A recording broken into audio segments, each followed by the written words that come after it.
My name is Katie Moore, and I'm a student at Concordia University.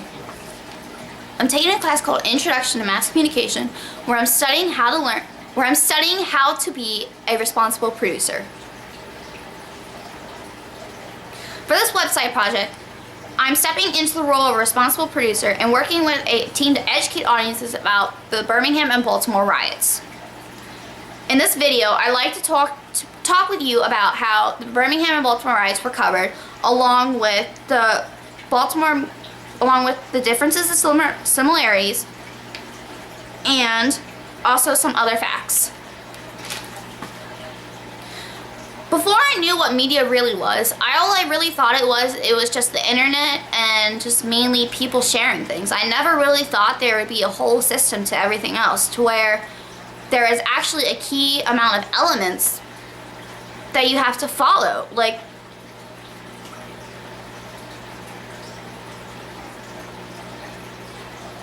Now, when it comes to the Birmingham and Baltimore media coverage, Birmingham back then in 1963 had less the amount of technology we have today. So instead of having that nationally worldwide access to spreading news, it only stayed in such a small circle to the point where more events kept happening and then it kept spreading. Whereas to Baltimore had multiple events leading up to the riots, including the death of a man named Freddie Gray, who was 25. Eventually later on, people were very upset and they took action into their own hands. But that's moral of the story. Social justice. The coverage has changed throughout history. The differences and similarities are not that far apart. If you look at it from back then, they never really touched on the topics we talk about today, such as, white on black crime and black crime on white crime, or as back then it was just black on black crime or white on white crime. They never really had the idea of equal punishment. It was still very, very plain, very, very simple. The thought of social justice turning into a worldwide recognition would be a catastrophe, or just something they couldn't imagine.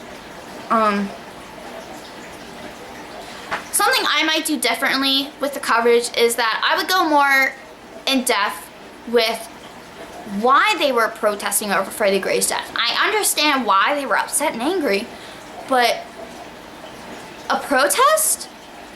I feel like instead of a protest, you could have just gone to the cops and asked, or I know how that can seem, you want to, you're probably involved or something like that, but all you're really doing is just being curious, and curiosity is one of our human instincts, and it's one of the basic necessities we have to live, and without that, there's really nothing we can do. So I would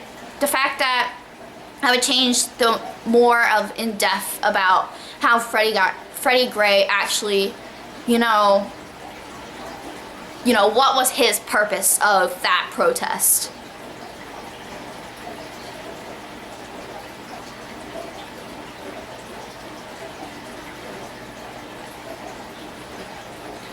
The modern coverage of injustice in society, is it better or worse? I would have to say it's pretty equal.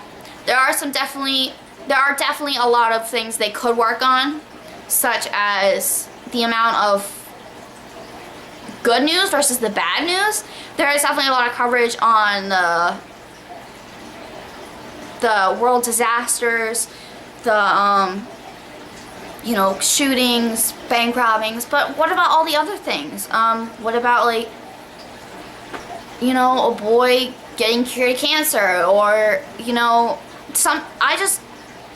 there are a lot of things they are leaving out that I think are important for our society to know today, and it's just not being touched right now. And I don't really have an opinion if it's better or worse. I feel that it could be worked on, yes, but at the same time, it doesn't have to be.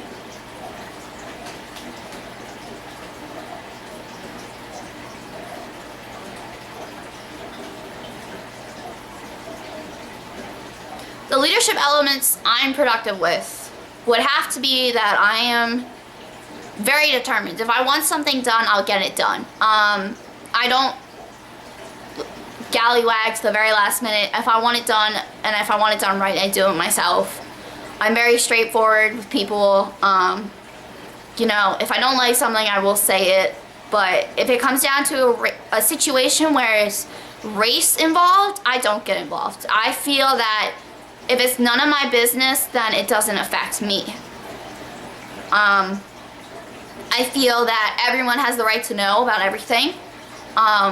Yes, the government technically has rules that protect us, but I feel if we don't know, then how can we protect ourselves and in other situations such as that?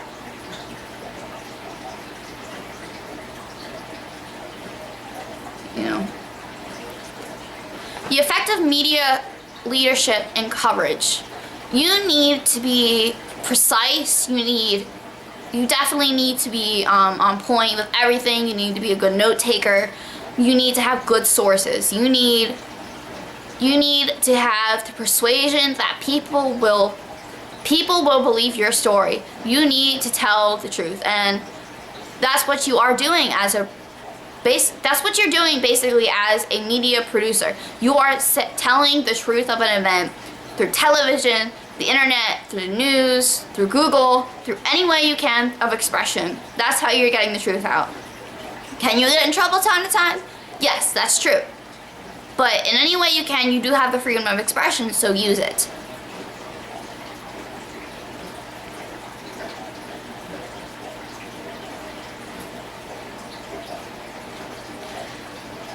So as I've worked on this project, I've come to understand that media's role in society is to inform us of the good, the bad, and sometimes the stupid.